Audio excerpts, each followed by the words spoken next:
Então bora lá, iniciar a aula de hoje. Quero passar alguns conceitos aí para vocês. A gente vai desenvolver alguns códigos e depois a gente vai entrar lá no...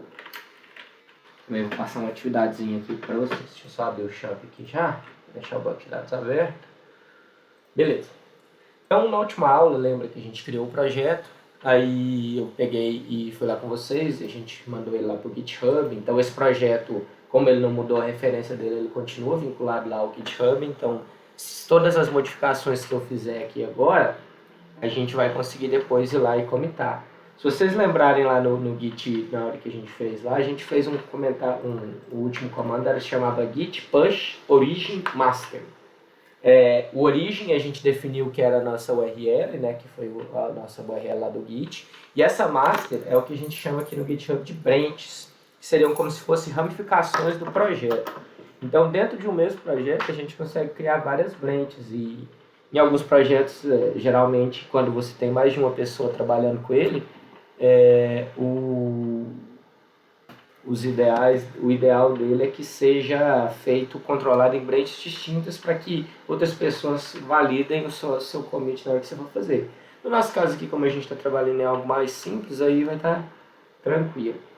O que nós vamos fazer aqui? Primeira coisa, eu quero dar uma visão geral aqui para vocês do que tem dentro desse projeto, para que vocês entendam o que cada uma dessas pastas vai fazer, as principais pelo menos, para a gente poder ter uma noção. Então aqui nessa tela inicial, se vocês verificarem aqui, a gente tem alguns arquivos que são composer.json. Estou compartilhando, vocês não estão vendo não? A Ana Paula está perguntando aí. Acho que você tem de clicar, se você pegar no meu nome aí, Ana Paula, à esquerda, você clicar lá no ao vivo, você vai conseguir ter uma opção lá de assistir a transmissão, provavelmente. Verifica aí se você está conseguindo enxergar, por favor, e me dá o ok. Foi? Beleza. Então aqui, ó, dentro dessa tela aqui, no pacote inicial, a gente tem alguns arquivos aqui que vão ser importantes para a gente aqui. O que eu posso destacar aqui para vocês? Primeiro tem esse arquivo aqui do .env, que se vocês lembrarem eu até comentei com ele vocês na última aula. A gente tem esse arquivo aqui do gitignore, a gente tem o artisan, vou abrir todos eles aqui e depois eu explico os principais aqui para vocês. O composer.json e esse também, o package.json aqui, para eu poder explicar aqui para vocês algumas coisas aqui que vão ser importantes. Então observa aqui, ó. Primeiro no .env, ele é o arquivo de environment, ou seja, o arquivo de configuração do ambiente. Esse arquivo .env aqui, a gente vai ter uma configuração para ele, o ideal é que tenha uma configuração para cada uma das máquinas, para cada um dos ambientes que a gente iniciar. Por quê? Porque ele pode ter referências a serviços que estão rodando localmente e a serviços que estão rodando na nuvem. Então observa, a primeira coisa que a gente tem aqui são as chaves para publicação desse projeto. A gente tem aqui a conexão de banco de dados, então observa que ele já vem para o padrão configurado com o seu MySQL. Aqui a gente está acessando com o banco de dados no local, né? Se você estivesse acessando, por exemplo, se eu tivesse um banco de dados na nuvem, eu trocaria esse IP, aqui tem as configurações dele e tal. Até o database aqui que a gente configurou. A gente tem algumas coisas aqui no servidor do Redis, para quando vocês trabalharem com questão de banco de dados de cache, tem configurações de e-mail, configurações da AWS, se vocês quiserem fazer a integração com serviços lá da Amazon, Pusher, que é para notificações. Então vocês têm a configuração de serviços que pode tanto estar rodando local, como rodando na nuvem. As principais que a gente vai trabalhar, obviamente, vão ser as configurações do banco aqui, que a gente vai configurar uma vez. Como igual eu comentei, isso aqui são informações que podem exigir um certo grau de confidencialidade, então esse arquivo aqui não é ideal que ele seja compartilhado.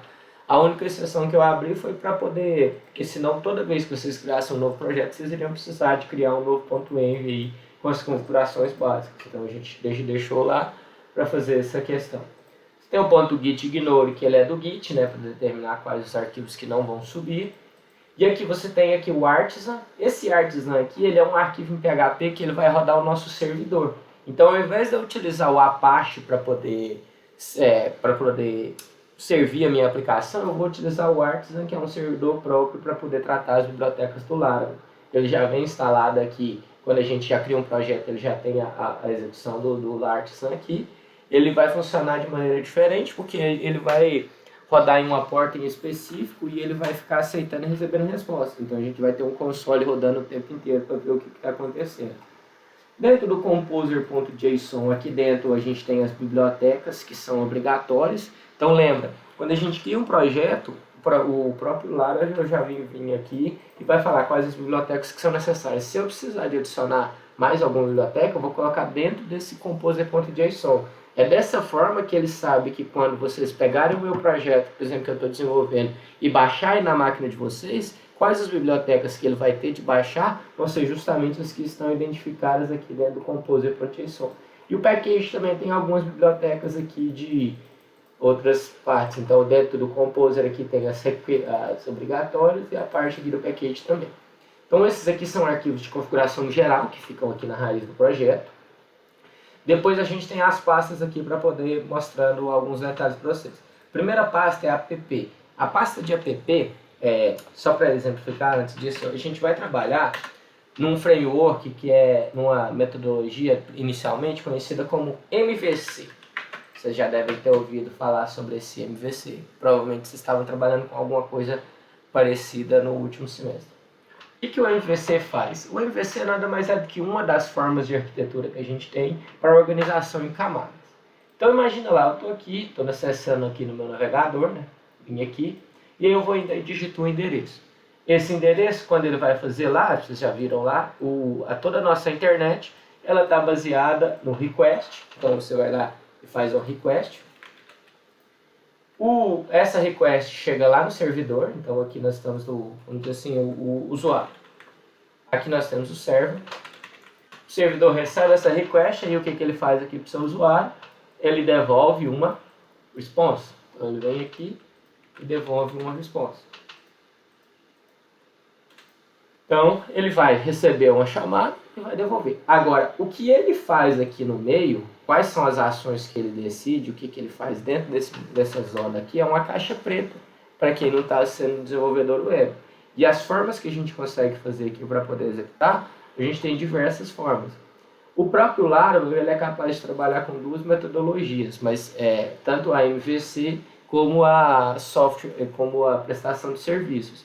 Mas de toda forma, mesmo que a gente trabalhe com a prestação de serviços ou a forma de utilização de endpoints, a gente ainda vai precisar de uma dessas camadas aqui para poder identificar. Então essa sigla MVC, ela tem um significado que é Model, View, Controller. Ou seja, tradução modelo, visão e controlador. A ideia de qualquer uma arquitetura que trabalhe com camadas, como o MVC, é a gente dividir as responsabilidades do projeto. Então, ao invés da gente pegar em uma única página, a gente fazer tanto a conexão com o banco, fazer a parte do HTML visual, fazer a renderização, fazer um loop, etc., a gente divide a responsabilidade de forma que cada uma dessas três camadas aqui seja responsável única e exclusivamente por aquilo. Uma das camadas vai se comunicar com a outra, mas nenhuma sabe exatamente o que a outra faz. Então, por exemplo, quando chega uma requisição aqui, imagina que eu estou acessando lá a página do Virtual IF. Quando eu venho aqui, faço a requisição, eu digitei lá o meu usuário e a minha senha. Quando esse usuário e senha chega aqui para mim, quem que vai receber essa informação vai ser sempre o controlador. O controlador vai ser o cara que vai orquestrar as nossas ações. Então a gente vai estar recebendo inicialmente aqui, imaginando que a gente está trabalhando com a arquitetura do MVC, essa requisição ela chega aqui dentro do controlador. Então aqui está o meu controller. Esse controller ele vai verificar qual que é a ação que você está querendo executar. Então, por exemplo, se eu estiver tentando fazer o login lá do site do IFTM, ele vai verificar que essa ação é a ação do login. Por quê? Porque chegou uma determinada rota, um determinado caminho. Cada uma dessas requisições vai ter um caminho diferente, como se você estivesse acessando páginas diferentes. Então, requisições diferentes têm rotas diferentes. Então, ele vai ver qual que é a rota que recebeu e vai ver, opa, quem que consegue resolver? É esse controlador aqui, então eu vou resolver ela. Quando ele quer verificar se o usuário se o usuário pode ou não acessar, ele vai vir e vai passar a responsabilidade aqui para a segunda camada, que é a camada de model. O que a camada de model vai fazer? A camada de model, ela vai ter a única e exclusiva responsabilidade de fazer o acesso ao banco de dados. Então aqui nós temos o nosso banco de dados. Imagina que nós estamos aqui com o nosso banco de dados aqui. A camada de model, ela vai vir aqui e vai consultar esse banco de dados. Então o que o controlador vai fazer? Ó, o model, olha aí para mim, estou enviando aqui ó, esse usuário e essa senha. Verifica aí para mim se esse usuário e essa senha, elas existem no banco de dados. Aí ela vai vir aqui e vai devolver, na hora que ela fizer a consulta do banco de dados, ele vai vir devolver uma resposta aqui para o controlador também. Ou ele vai falar, bom, esse camarada existe lá dentro, pode permitir o login para ele. Ou então ele vai falar, esse camarada aqui não existe, então não permite que faça o login. E aí depois que ele fez essa última comunicação, aí vai o terceiro ponto de uma página web, que é a questão da visão. Por quê? Porque a partir do momento que ele decidiu qual que é o caminho que ele vai tomar, bom, eu sei que o meu usuário está logado, então eu posso mandar ele lá para a home do portal. Ou então, não, esse usuário ele não pode ser logado, então eu tenho de mandar ele para uma tela de erro. Nesse momento eu sei qual que é a tela que ele vai enviar. E aí o que ele vai fazer? Ele vai vir lá na última camada, que é a camada de visão, que é a view, e vai pegar, renderiza essa página aí para mim, que o processo de quando a gente faz uma consulta em uma linguagem de processamento do lado do servidor, é nada mais do que pegar uma página que era estática, né, um HTML, e tornar ela dinâmica. Ou seja, renderizar essa página. Ele vai vir aqui e vai falar, renderiza essa página aqui para mim e me dá ela de volta que eu vou mandar ela lá pro meu usuário. Aí ele pode renderizar, de acordo com a resposta do módulo, ele pode renderizar tanto a página de sucesso quanto a página de falha. E aí, a partir do momento que ele teve aqui o resultado, ele vai vir aqui e vai fazer a resposta. Se eu vier aqui para me consultar isso aqui no navegador, imagina aqui comigo, ó, vou abrir o VirtualIF aqui, só para vocês verem. Olha lá, eu estou com a tela aberta.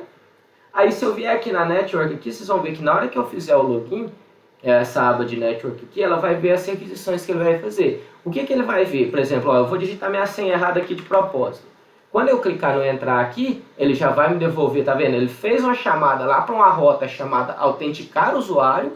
E aí o que essa autenticar usuário me devolveu? Usuário ou senha não cadastrados. Ele veio aqui e mostrou essa informação na tela. Então essa rota aqui, ela me devolveu um retorno falando, esse camarada não existe. Agora se eu viesse aqui e digitasse o usuário correto, não é isso não. Deixa eu entrar aqui de novo, deixa eu atualizar a página que eu não sei quantos que eu digitei a mais. E eu não decorei minha senha do IFTM, não. Se eu clicar aqui no entrar, observa que agora, como o meu usuário e senha estão corretos, ele já me devolveu uma resposta diferente. Que foi o quê? Uma página HTML renderizada. E aí aqui nesse caso, observa o que ele renderizou. Se eu vier aqui inspecionar, ele renderizou aqui em cima o nome do meu usuário. Se vocês logarem no de vocês, ele renderiza um nome diferente aqui. Ele renderizou a minha foto. Se vocês logarem no diferente de vocês, ele vai ter uma foto diferente.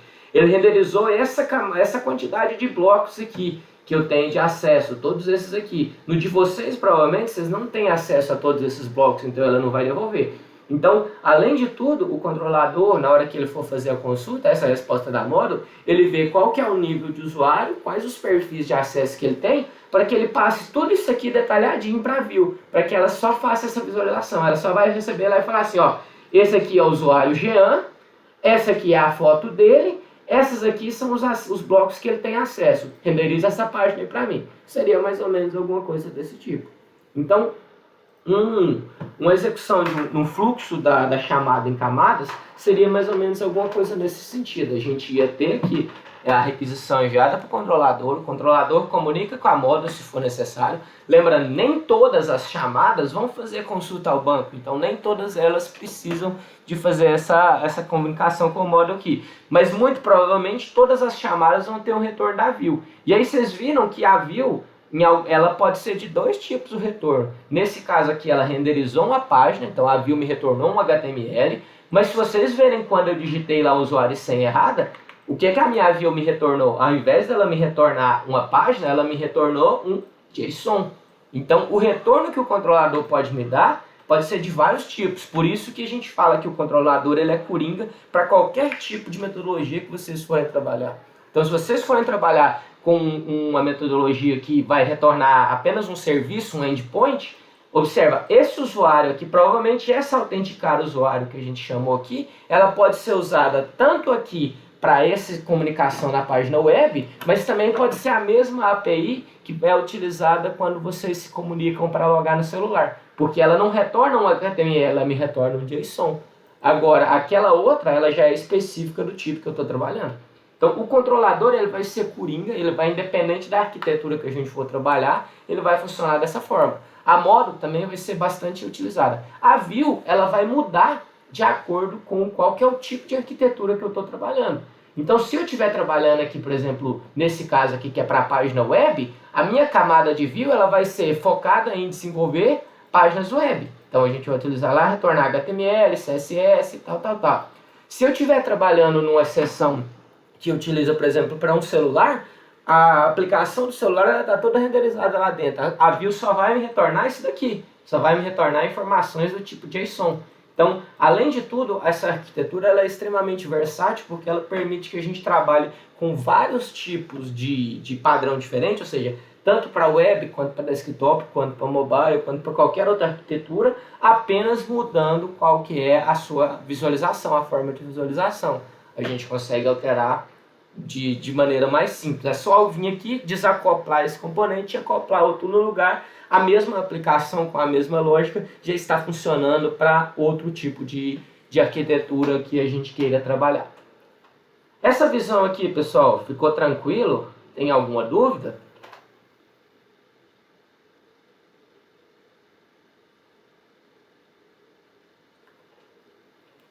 Vai ficar tranquilo, dá um ok aí só para eu poder continuar. Se tiver dúvidas, pode perguntar aí também.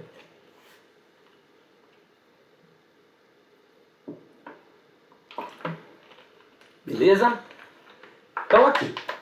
Então a gente tem o entendimento da arquitetura funcional agora, esclarecido. Então vamos passar para ver como que essa arquitetura ela é organizada dentro dessas pastas.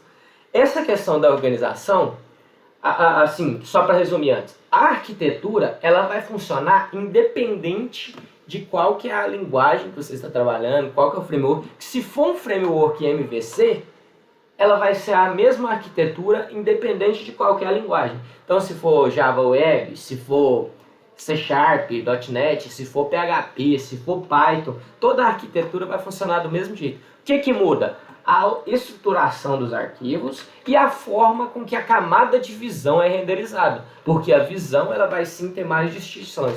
Agora a questão do controlador e da model, apesar de terem diferenças, obviamente, de linguagem, mas o funcionamento delas é extremamente semelhante, independente de qual que é a linguagem que vocês vão estar trabalhando. Então vocês vão ver que a lógica, o fluxo lógico que a gente vai utilizar aqui para o Laravel vai ser o mesmo que vocês vão utilizar, por exemplo, se vocês trabalharem com um Flask no Python, ou se vocês trabalharem com um .NET lá no C Sharp, ou se você trabalhar com um Java Web também, eu não sei qual que é a arquitetura mais utilizada, eu imagino que seja o Spring hoje em dia, que seja de Java, não sei, Java eu estou bem por fora. Então, apesar da linguagem ser diferente, a lógica por trás do funcionamento vai ser extremamente semelhante. Então, todos esses recursos que vocês estão aprendendo aqui, vocês vão conseguir aplicar independente de qual linguagem vocês forem trabalhar. Agora, então, vamos entender como que é a disposição dos elementos no Laravel. Para o Laravel, isso aqui. Aí agora já entra numa questão de particularidade dessa linguagem. Até o momento, isso aqui era dinâmico. No Laravel, dentro da pasta app, a gente vai ter tanto o controlador quanto a model. Então a gente vai ter o controlador e a model dentro da app. Os controladores, eu vou até fazer essas anotações aqui. Depois eu anoto no final, eu coloco lá um resuminho lá para vocês, que eu vou colocar no ponto M também. Os controladores, eles ficam aqui dentro de HTTP controllers. Então aqui a gente tem... Ué, esse projeto aqui eu acho que ele já foi... Não é o projeto que eu fiz com vocês não, com certeza, porque esse projeto aqui já está compilado. Eu não lembro onde que está o projeto de vocês lá. Chamava primeiro, né? Não era atividade 1. Deixa eu verificar se eu acho ele aqui. Então, era primeiro o nome dele, eu acho que eu chamei. Mas eu não faço a mínima ideia de onde que eu salvei ele. Será que foi em documentos? As tantas. Vamos lá, C, usuários, URL. Ah, aqui, ó, dá o 2. Ah, aqui o de vocês aqui, ó. Até que foi o que eu clonei, um de vocês também, então esquece aquele outro lá, vamos nesse aqui, ó. Então, dentro de app, HTTP Controllers, nós vamos ter os nossos controladores. Então, é aqui dentro que está a lógica da aplicação, que é aquilo que ele vai orquestrar. O que eu vou receber do meu usuário, como que eu vou fazer as minhas consultas, a lógica do negócio e o que eu vou devolver para o usuário. Tá aqui dentro do controlador. E dentro de models, aqui estão as nossas models, que são a parte de conexão com o banco de dados. Tem outras pastas aqui, mas só para vocês entenderem algumas coisas aqui. Módulo de console. Vocês vão ver que a gente vai utilizar muito o console, o CMD, e dentro dessa biblioteca aqui, dentro desse aplicativo aqui, a gente consegue criar funções para ser executadas lá no console. Por exemplo, tem alguma rotina que vocês têm de fazer para limpar banco, vocês podem colocar aqui dentro. Exceções aqui para poder criar exceptions.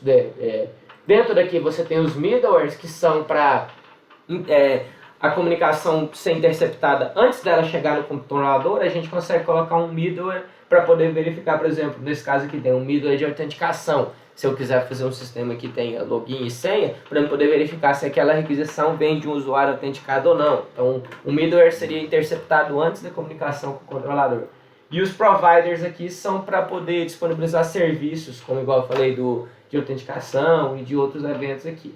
Mas a gente vai focar muito nessas duas partes aqui, principalmente das models e da HTTP Controllers. São as duas pastas que a gente mais vai utilizar. Aqui nós temos uma pasta aqui de Bootstrap aqui para configuração.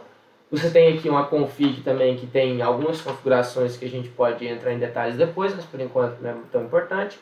Dentro da database a gente tem um conceito que é bem legal, que eu vou mostrar para vocês, das migrations, que a gente vai trabalhar com elas também, mas calma lá que a migrations entra aqui em um outro momento. Aqui na public nós temos a parte das configurações iniciais, tem a resources, é onde a gente fica as nossas views, tá vendo? A resources views fica aqui dentro. E as rotas, aqui é a configuração das rotas. Lembra que quando ele faz uma requisição, ele precisa saber qual controlador que ele vai chamar. Então, como que ele vai identificar isso? A partir da rota. A gente vai criar uma rota e a gente vai falar, essa rota vai acessar tal controlador. E depois aqui na storage, aqui a gente tem algumas coisas de armazenamento, quando a gente for trabalhar com, por exemplo, o upload. Testes é para criação de testes unitários. E a vendor, que é onde tem as nossas bibliotecas. Eu vou executar esse projeto aqui com vocês. Primeiro que a gente nem não chegou a executar ele na última aula. E aí eu mostro para vocês mais com detalhes aqui. Ó. Então eu vou abrir o PowerShell aqui de novo. Deixa eu dar um zoom nele aqui. E aí eu vou rodar lá. Deixa eu diminuir isso aqui. Eu vou rodar para eu poder executar o meu projeto. Como que eu vou fazer isso? Eu vou vir aqui e vou chorar. Tem que estar dentro da pasta raiz do projeto. Vou chamar PHP Artisan, que é o nosso servidor lá. E nós vamos chamar a função serve. A função serve serve justamente para eu poder disponibilizar essa aplicação para ela ser acessada por uma página web, dentro de um endereço. Né? Então ele vai subir um localhost lá para mim. Quando eu der esse PHP Artisan serve aqui, ele vai chamar aqui, tá vendo? Iniciou. Ele está no 127.0.0.1, porta 8000. Então, o localhost 8000 a gente vai conseguir acessar a nossa aplicação. Vou entrar aqui na URL, aqui na web. Localhost 8000. Olha lá, ele já vai entrar nessa página aqui, que é a inicial. Como que ele soube, como que ele tinha de fazer, qual que é o acesso que ele vai fazer? A essência do Laravel, ela está justamente nessa questão da orquestração das rotas. Dentro desse arquivo routes web aqui, ó, que é quando a gente está trabalhando na parte web, você tem diversas rotas aqui que você consegue definir. Então observe, eu vim aqui definir uma rota chamada barra. E aí essa rota barra, ela é a função inicial. Ela vai me retornar para uma view chamada welcome. Então a rota barra, ela vai me retornar para sempre para essa view chamada welcome. Se eu tivesse aqui e criado, por exemplo, uma outra rota, ó, por exemplo, se ao invés de pôr barra, se eu pôsse barra teste, quer dizer que a minha rota de acesso agora não era só barra, era barra teste. Se eu tentar acessar só barra, ele não vai existir. Mas se eu vier aqui acessar com barra teste, ele vai acessar aquela view welcome novamente. Então, de acordo com a definição dessa rota que eu faço aqui, ele vai ter o retorno da view. E aí o retorno da view ele pode ser definido por uma função, igual está aqui dentro, ou eu posso associar a minha rota a um controlador, para que toda vez que eu chamar daquela rota lá, ele já vá diretamente para o meu controlador, sem a necessidade de ficar definindo rota por rota aqui. A gente pode criar um endpoint. Então, por exemplo, imaginem que eu vou fazer um cadastro de, sei lá, de carros, igual estava naquele outro projeto. Então eu posso vir aqui criar um endpoint tipo barra carros, e qualquer acesso que eu fizer para barra carros eu já mando sempre para aquele controlador de carro, não preciso ficar detalhando uma por uma as fotos que a gente tem lá dentro. E como que funciona a questão da associação das views? Ele vai pegar sempre a view, vai estar lá dentro do projeto, lá dentro da pasta Resources Views, e aí o nome da view, ela vai sempre utilizar esse .blade.php, que o Blade é o framework de renderização visual.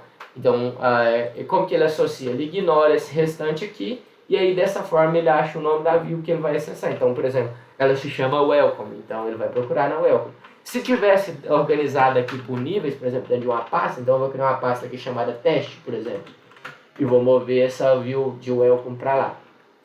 Aí eu teria de colocar teste, ponto, aqui nos caminhos das views a gente não utiliza barra, a gente utiliza o ponto. Então teste.welcome, que seria para mim poder acessar essa view aqui. Então se eu vier aqui atualizar agora, a barra teste não existe mais, mas se eu voltar para a barra, ela está lá dentro. E aí a definição dessa view eu consigo vir aqui e ela tem algumas notações que vão utilizar de linguagem de PHP, né, que são essas aqui por chave-chave. Pode ter aquele interrogação PHP também, mas basicamente todo o acesso dela está aqui. Então se eu vier aqui, por exemplo, cadê, sei lá, vou pegar lá aquele... Cadê o Laravel lá, aquele início? Essa Laravel é uma figura. Eu vou trocar aqui nesse finalzinho aqui, eu vou só pôr meu nome aqui só para vocês verem que ele está renderizando sempre essa view aqui. Eu vou pôr aqui um teste aqui. Já. Se eu vier aqui atualizar, ele já vai atualizar aqui também. Então, nessa questão da renderização das views, por enquanto a gente não vai focar muito. Eu quero focar com vocês primeiro na parte da arquitetura. Mas é só para vocês entenderem. E aqui, igual eu falei para vocês, o console ele vai ficar sempre rodando aqui. Só a partir do momento que vocês não quiserem mais que o projeto rode, por enquanto é só vir aqui dar um Ctrl C, interromper o projeto. Ele vai parar de responder aqui se eu fizer o localhost 8000. Então ele tem que estar rodando para ele conseguir fazer as respostas aqui. E basicamente o básico do básico seria isso daqui. Até aqui nesse momento, quanto à questão das organizações, obviamente que isso só vai pegar melhor a partir do momento que a gente for desenvolvendo, que é com a prática que vai levar à perfeição mesmo. Mas até o momento, essa visão geral aí, tem alguma dúvida? Ou tá tranquilo? Se tiver dúvida, vocês comentem aí, senão dá um ok aí para nós. Tranquilo? Beleza?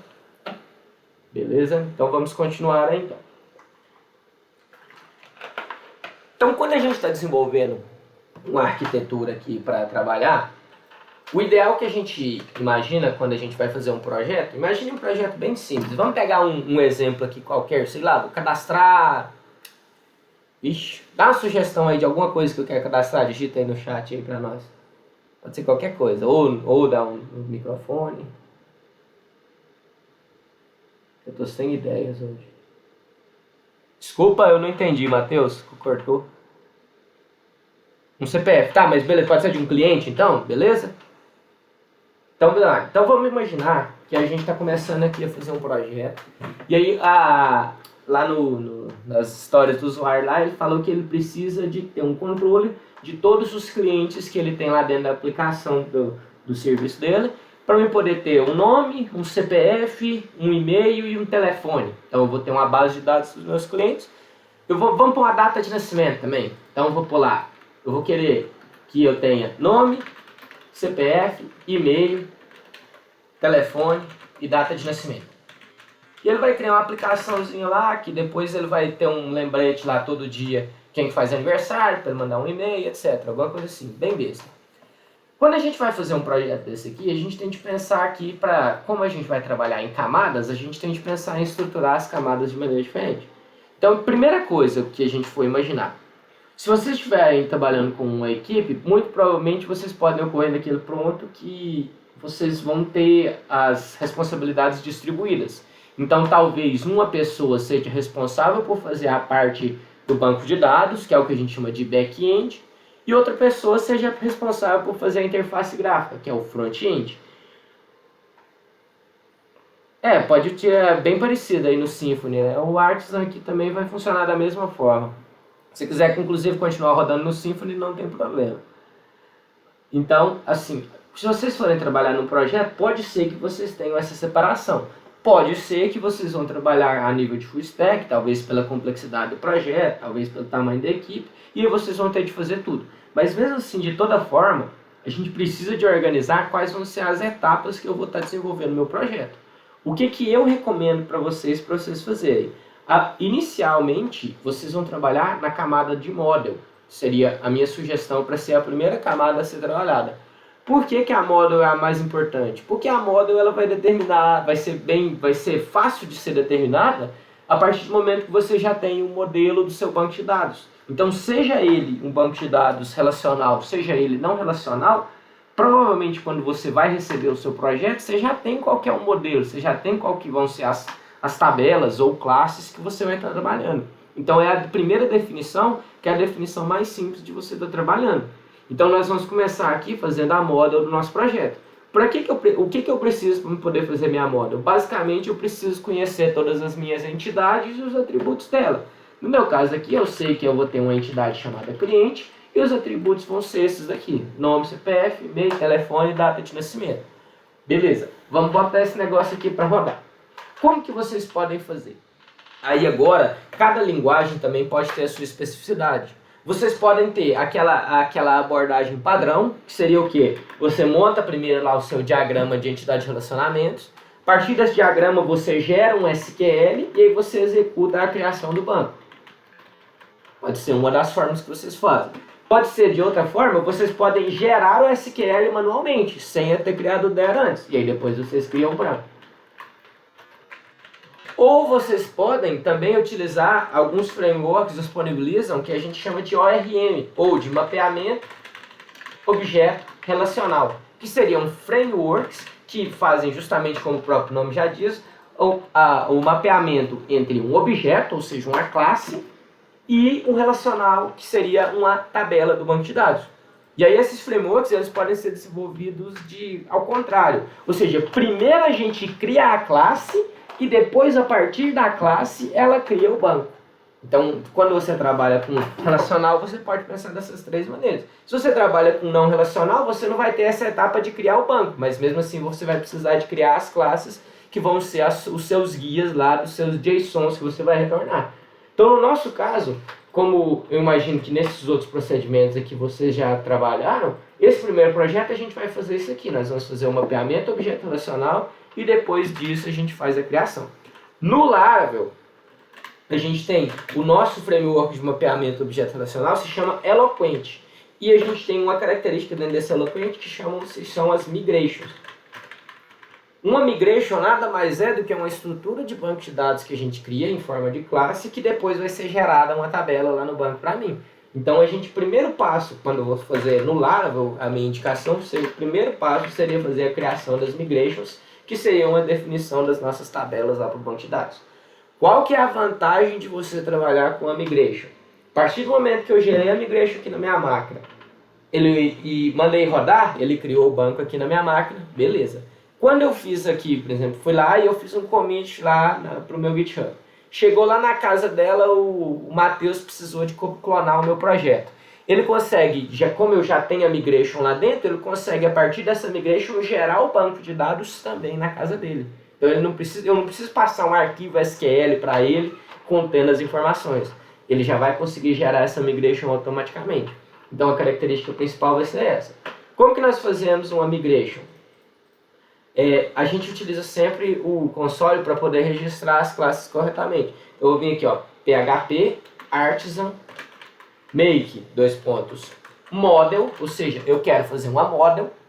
O nome da minha model vai se chamar cliente.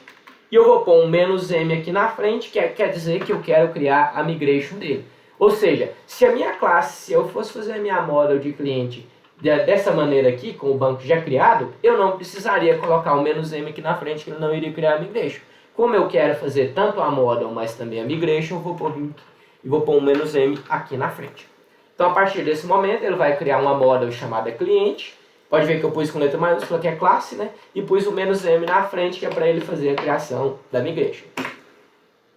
Lembrando, depois eu vou colocar todos esses comandos lá para vocês lá no site. Na hora que eu fizer, eu faço um compiladinho lá para vocês lá. Então ele fez a criação. Nesse momento ele criou dois arquivos aqui para mim. Ele criou aqui dentro da app http models, não, app models, o nosso cliente. Ele criou aqui uma classe vazia, tá vendo? E além disso, ele criou aqui na database migrations, uma migration aqui chamada create client table. Então ele criou dois arquivos para mim. O que é que cada um desses arquivos vai fazer? O arquivo do migration mesmo, ele é um arquivo que ele tem duas funções. Ele tem uma função up e uma função down. Que seria uma função quando eu estou iniciando o projeto e outra quando eu estou matando. O que essa função up e essa função down faz? Quando eu faço a chamada das migrations, a função up ela vai fazer a criação dessa tabela aqui para mim. Vocês podem ver que a chamada aqui se chama esquema create, ou seja, criação do esquema.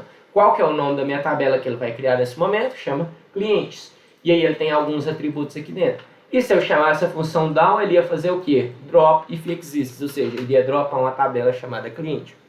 Então a gente tem aqui dentro desse esquema aqui, a definição de quais vão ser os campos que a gente vai utilizar na minha tabela para eu poder fazer a criação.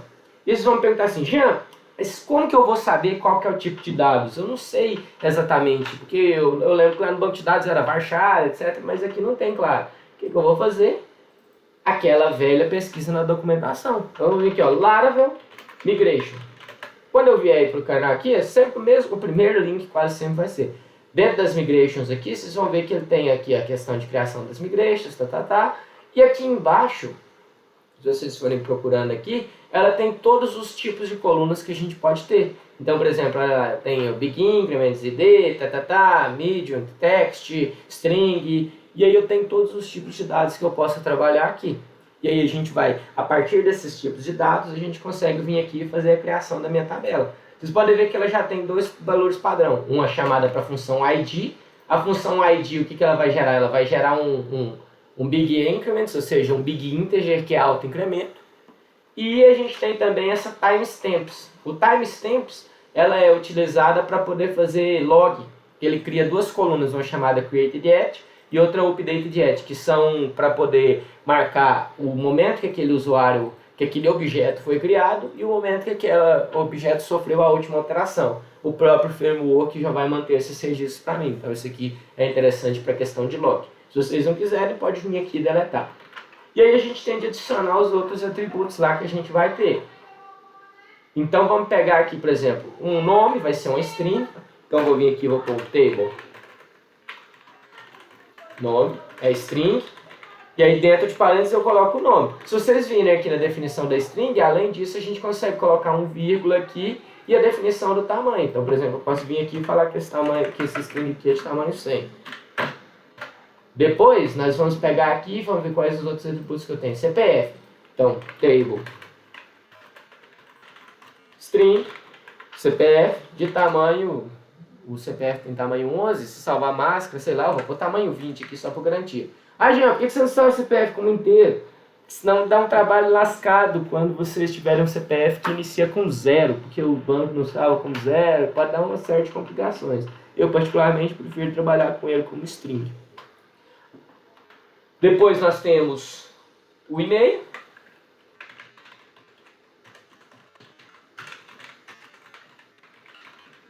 De tamanho 100 aqui também.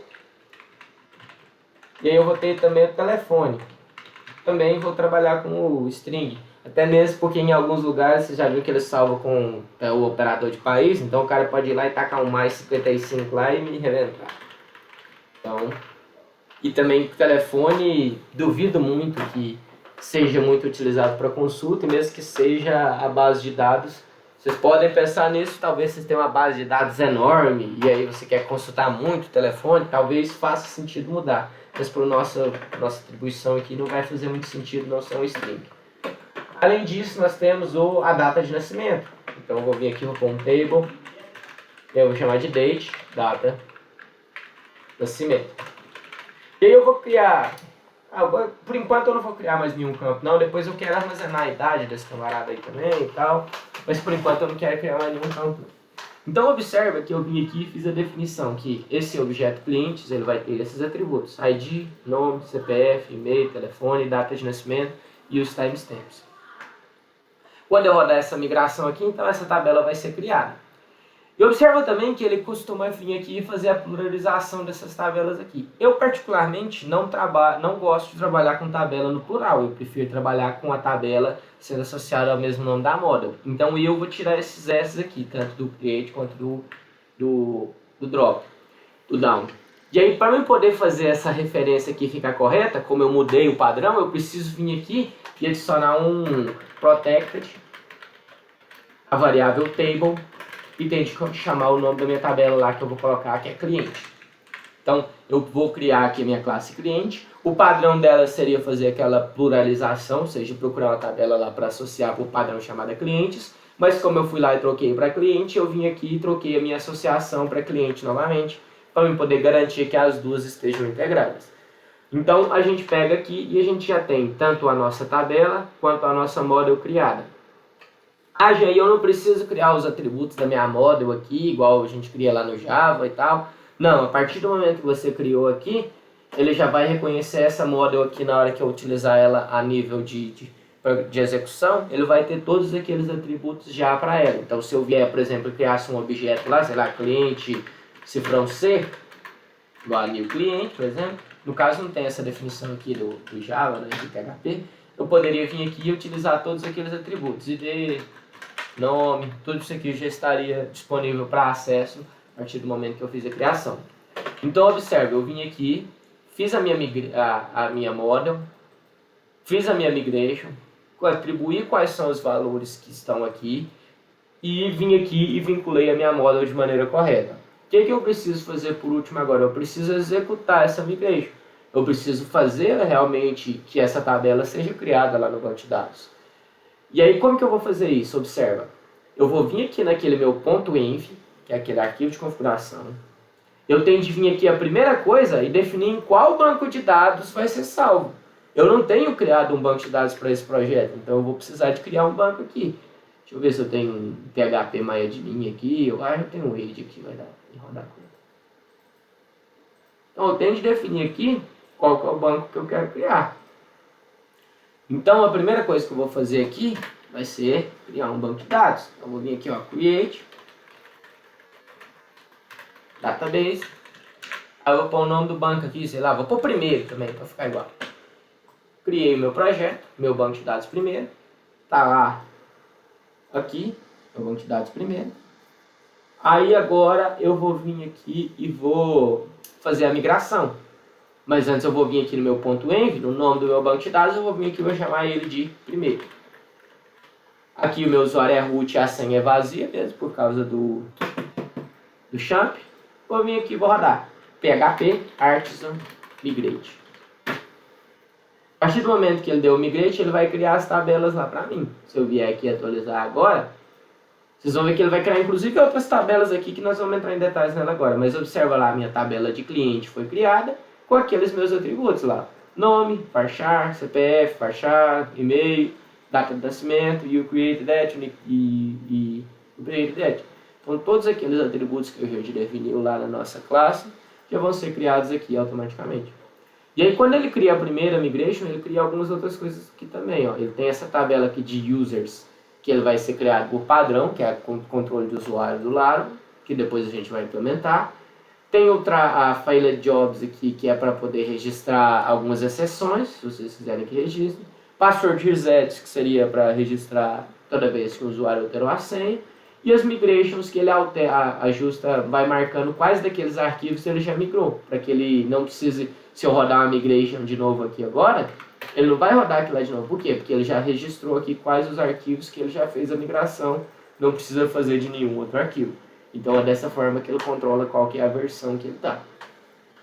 E aí nesse momento a gente terminou. A gente fez a nossa model, a gente já criou a camada da model para o meu objeto cliente, a gente já criou a migration para ele para poder fazer os seus atributos, e a gente já fez a migração no banco de dados para poder criar as nossas tabelas. Então nesse momento essa parte aqui, ó, pelo menos para o escopo atual desse nosso projeto, ela já está concluída. Essa parte aqui, na verdade, eu vou pôr verde, né? Ela já está concluída. A gente já finalizou essa parte aqui. E aí agora a gente pode ir para o segundo momento da nossa aplicação, que pode ser tanto a criação do controlador como a criação da build. Até aqui, nesse momento, pessoal, ficou tranquilo? Tem alguma dúvida quanto à criação da model? Como que funciona?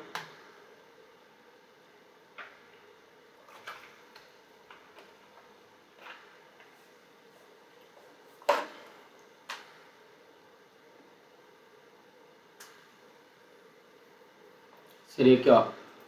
Para executar toda vez que você... Se você, vamos supor, você tem uma nova tabela lá, você criou. De novo, PHP Artisan Migrate. Sempre que você quiser rodar uma nova migração, é esse comando aqui que você vai rodar.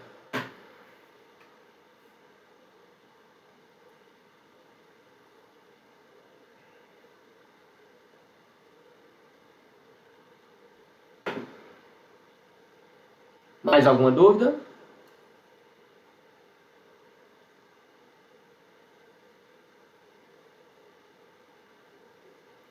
Aqui, ó, a linkagem ocorre no arquivo .env. Você vem aqui e só coloca as configurações de conexão.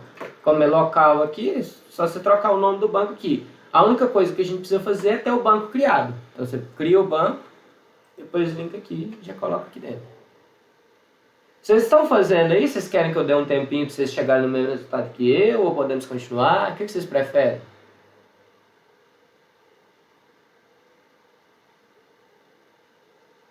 Sim, todas essas gravações, eu já até da última aula eu coloquei lá também, todas vão para o YouTube, eu coloco o link lá.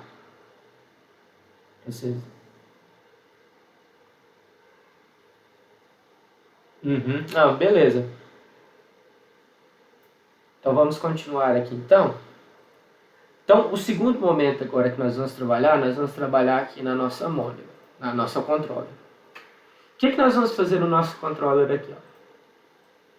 Nosso controlador, a gente vai trabalhar ele aqui baseado num conceito que está surgindo aí, que os maiores linguagens de programação estão trabalhando, que é o conceito do framework RESTful, que é trabalhar com algumas APIs, algumas padronizações já funcionais e já padronizadas, que modificam apenas de acordo com qual que é o tipo de o método de requisição que a gente faz. Se vocês lembrarem lá quando vocês estavam trabalhando no PHP, vocês devem lembrar que quando vocês vão fazer a definição de um formulário lá, vocês vão lá e colocam alguma coisa assim, né? Por exemplo, form, action, tal. Aí vocês iam lá e colocavam assim, ó, method. Aí vocês iam colocar uma palavra-chave que seria ou get ou então post. Esse get, esse post é justamente o tipo de requisição que a gente está fazendo. E aqui no framework, quando ele é baseado no RESTful, esse tipo, a gente tem apenas uma rota indicando para aquele controlador. E como que ele vai determinar qual que é a função que ele vai executar, vai ser exatamente qual que é o tipo de requisição que ele tem.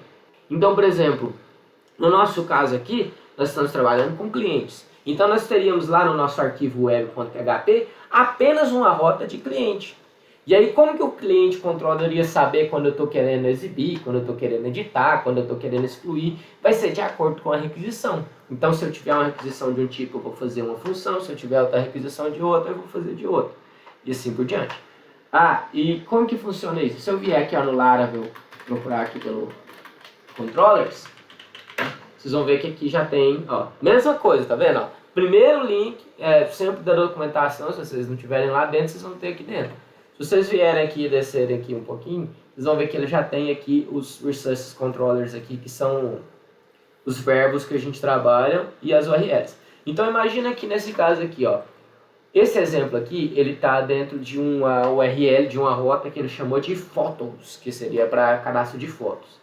Se ele viesse aqui, por exemplo, e chamasse só /fotos, ele iria ir utilizando uma requisição do tipo get, ele iria ir para uma função dentro do meu controlador chamada index.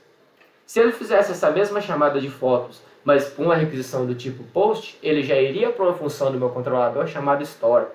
Se eu fizesse o fotos passando um ID aqui na frente, ele iria para uma função do meu controlador chamada show. E se eu fizesse, por exemplo, aqui, ó, fotos, e mais o objeto aqui na frente, ou o editor, ele iria fazer um update. Então, de acordo com o tipo de requisição que eu faço, ele vai se controlar com a função do meu controlador lá, ele vai fazer a própria associação. Então, a gente tem aí alguns tipos de requisição, a gente tem get, post, put e patch e o delete, e essas requisições, esses tipos de requisição aqui, eles vão determinar qual que é a ação do meu controlador que ele vai fazer. Então, a gente vai ter dois níveis de decisão.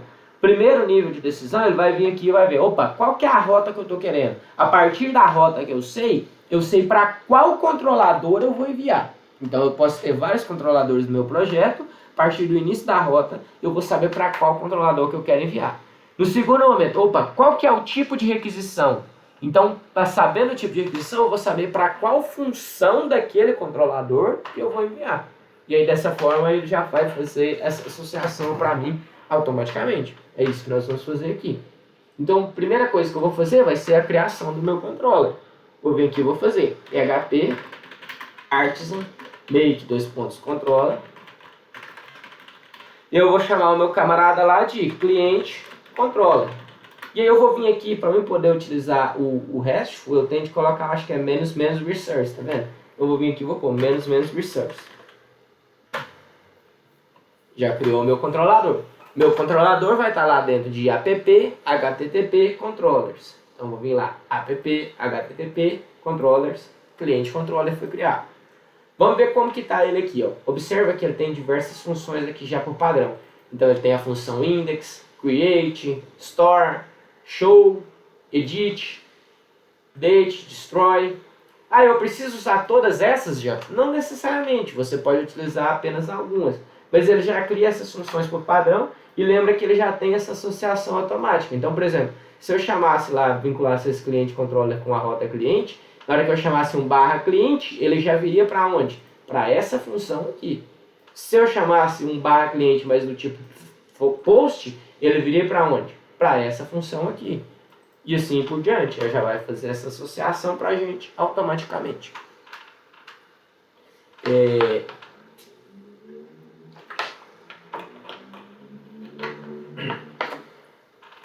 Então, o que nós vamos fazer? Ó?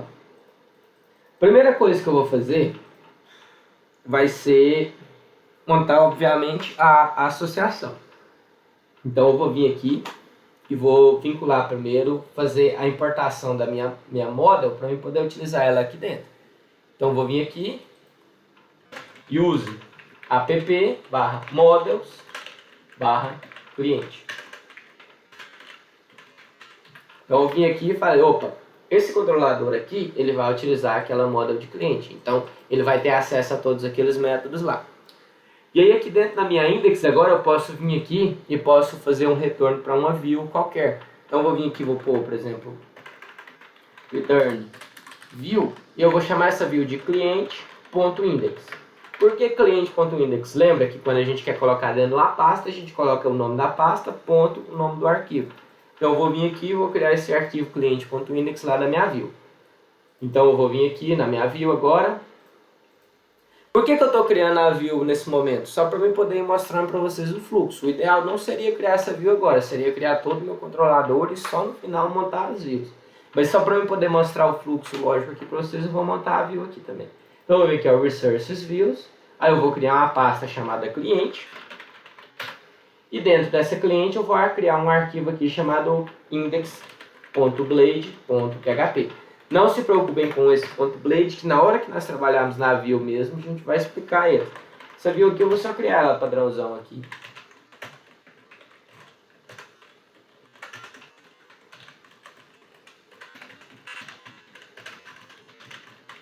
Então o que eu quero fazer? Ó? Na hora que eu chamar a função index, eu quero que essa view aqui seja renderizada lá na tela.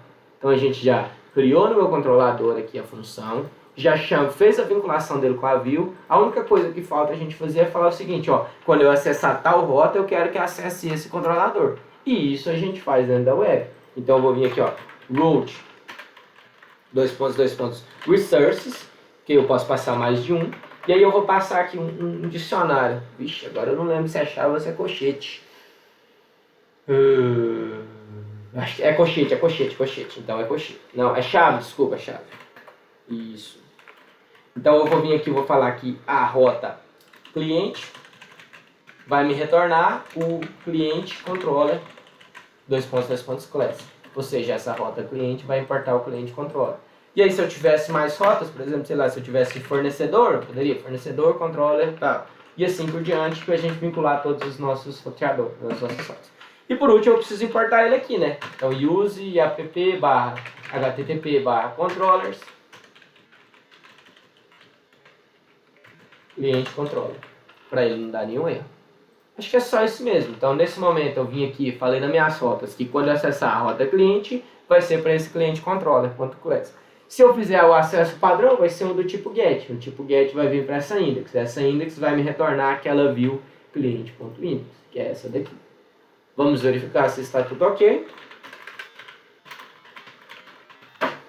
Vou botar meu projeto para rodar. E aí eu vou vir aqui e vou chamar localhost barra cliente. Ele já me retornou aquela view lá para mim. Então observa que o fluxo é sempre esse. A partir do momento que eu fiz a primeira associação aqui, agora eu não preciso voltar aqui nesse arquivo de rotas para fazer nenhuma outra associação. Porque todas as associações agora vão ser feitas pelo nome do método.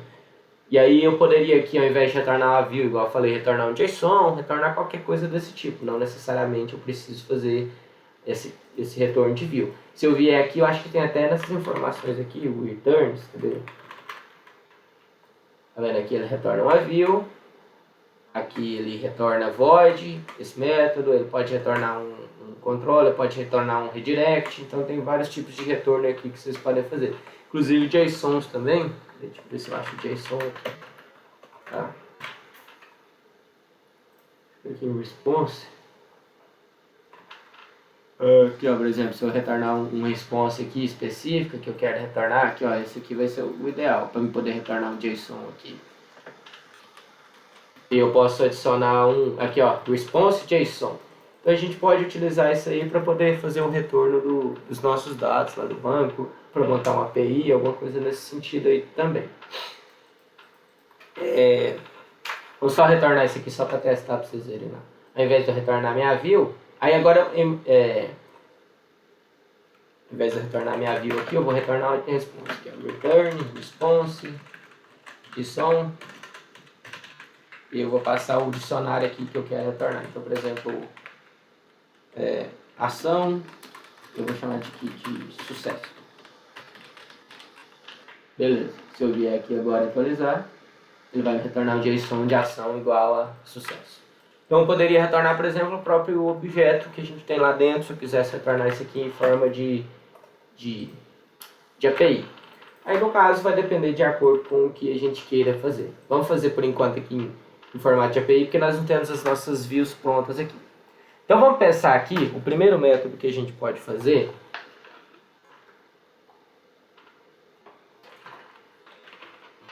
apesar de eu não ter muita coisa ainda, nós podemos fazer o seguinte,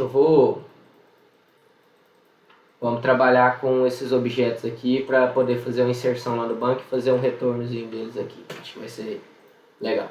Então o que eu vou fazer? Eu vou vir aqui no meu banco de dados, eu vou criar um cliente aqui qualquer, sei lá, fulano, com o CPF aqui, teste.com, um ponto de telefone aqui, e uma data de nascimento aqui, 2021, 08, 11. Beleza. E aí agora eu quero retornar esse fulano aqui nesse meu JSON. Eu sei que ele é do ID1. Então, por exemplo, eu posso vir aqui e utilizar esse método aqui. Cadê o controller? Bota lá. Observa que a gente tem um método aqui, ó, chamado show.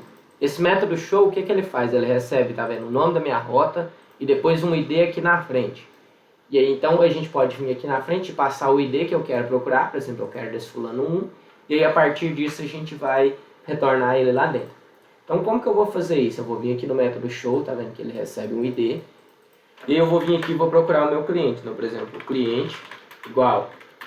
Aí aqui agora entra a questão do framework do Eloquent lá que eu falei para vocês. O framework do Eloquent aqui, que ele é de mapeamento objeto relacional, ele traz para a gente alguns métodos interessantes para a gente poder facilitar a nossa vida. Se eu vier aqui, ó, Eloquent, Laravel, também a primeira coisa. Observa que ele tem alguns métodos, tá vendo? Ó? Recuperar, insert, update, delete, todos esses métodos já vão estar para a gente prontinhos. Então eu tenho algumas coisas aqui, por exemplo, se eu pegar aqui, ó, tem uma função aqui chamada where, que serve para eu poder fazer uma consulta. Eu tenho uma função chamada all, que é para me retornar todos. Eu tenho aqui uma função chamada find, cadê o find? Find, que a gente passa um ID que ele retorna aquele objeto daquele ID. Então tem várias funções que a gente consegue vir aqui e fazer. Eu imagino aqui que eu vou fazer uma função para retornar esse ID. Então eu vou vir aqui, ó, chamar minha model cliente. E aí eu quero chamar um método que ele é estático, então dois pontos, find, passando o ID. Dessa forma, esse cliente aqui, ele vai ter o meu ID. E aí eu vou vir aqui e vou fazer, eu não sei se eu preciso fazer alguma transformação, eu acho que não. Response, eu vou pôr aqui igual foi lá, JSON passando esse cliente. Acho que eu não preciso fazer nenhuma transformação, só passar o cliente aqui, ele já vai retornar para mim. Vamos ver o que acontece. Se eu fizer aqui, ainda está normal. Se eu vier aqui passar o 1 aqui na frente, ele não retornou nada. Deixa eu ver se ele chegou a entrar aqui, se está dando erro nesse aqui.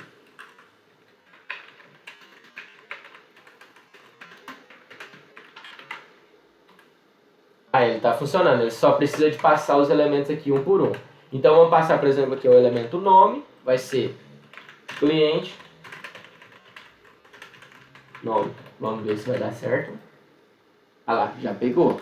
Se eu viesse aqui, por exemplo, CPF, recebe cliente, CPF. Já trouxe o CPF que está cadastrado lá no banco aqui também.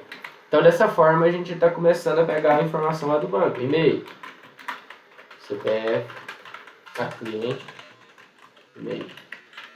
E assim por diante. A gente já consegue fazer a consulta lá no banco de dados.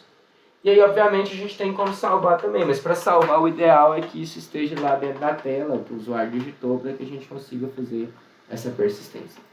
Mas aqui o básico do controlador é isso daqui. Entenderam essa parte inicial, pessoal? Ficou com alguma dúvida? Está tranquilo até agora? Diga!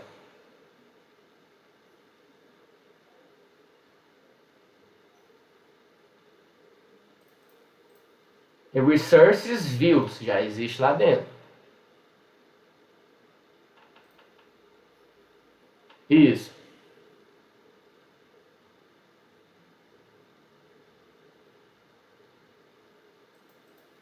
Ok. Até aqui tranquilo?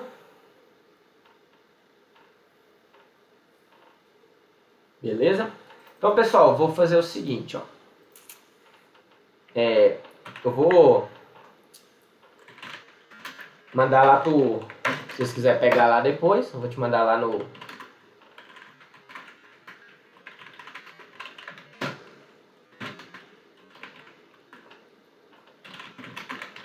Vai estar lá no GitHub já mandei lá para vocês. E o que eu quero que vocês façam, qual vai ser a nossa primeira tarefa? Vocês viram que eu mantei a parte do back-end aqui, até aqui tá tranquilo. Mas a gente precisa do front-end para o nosso projeto. Então, a primeira tarefa de vocês, que eu quero ver se dá para vocês montarem, vocês acham que vocês conseguem montar ela até quinta-feira que vem, até sexta, na verdade, que é a nossa próxima aula, seria montar a interface para esse cadastro de cliente. Então, o que seria essa interface, basicamente? Eu teria de ter aqui, por exemplo, um menu, né? Que aí vocês podem optar ou por fazer o menu lateral ou fazer o menu superior, que teria essas informações. Aí teria aqui um bloco, onde eu teria lá os campos. Então, por exemplo, eu teria lá um campo de texto, para fazer o cadastro. Teria uns botõezinhos aqui, né, de outra cor, para poder salvar e tal. Um botãozinho de salvar, um botãozinho de excluir, alguma coisa assim. E aqui embaixo eu teria uma listagem com todos esses elementos aqui. Então, eu teria várias linhas aqui, que seriam as linhas do coisa. Apenas HTML, CSS, Bootstrap, ou se vocês quiserem fazer livre, seria a primeira atividade. Para quê? Para que a gente pegue essa interface e depois agora a gente plugue ela aqui no nosso projeto para conseguir fazer a criação dele vinculada à interface. Podemos combinar isso aqui para vocês fazerem isso aqui até sexta-feira que vem, para mim? Pode ser? Ou vocês acham que está apertado?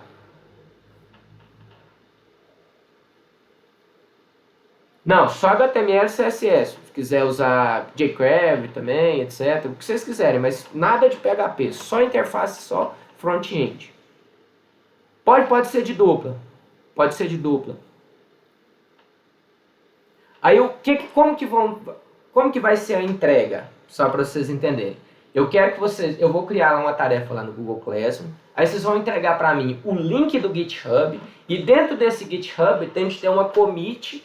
A commit que vocês vão me entregar vai se chamar entrega atividade 01. Então, depois eu quero... Por quê? Porque esse projeto ele vai sendo incremental. Então, a primeira... Vocês podem pegar aquele projeto que vocês criaram lá na última aula e comitar lá por cima dele. Então, pegar esse meu e comitar por cima dele. O commit tem que se chamar atividade 01, que aí eu vou saber exatamente qual que é o commit que eu tenho de puxar.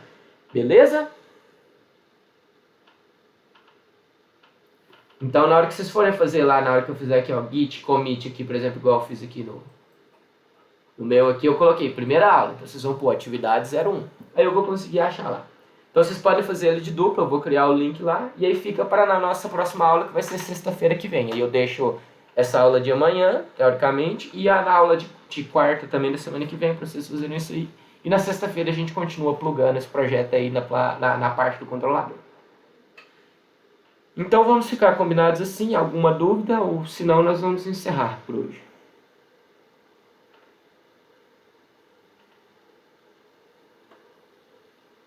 Oi? Coloca lá por enquanto só a informação de cliente mesmo, né? Só pra gente ter, porque depois a gente vai aumentar outros valores aqui e a gente vai colocar. Aí vocês definem, se vocês querem fazer lateral, se vocês querem fazer superior, tanto faz pra mim. Isso é definição de design, não vai impactar em nada no nosso projeto. Então beleza, então pessoal, então nós vamos encerrar por aqui. Eu já vou subir a aula lá no YouTube, já tá lá no Git, para quem quiser pegar o código. E a gente continua então na sexta-feira da semana que vem. Então, boa noite para vocês e até sexta que vem.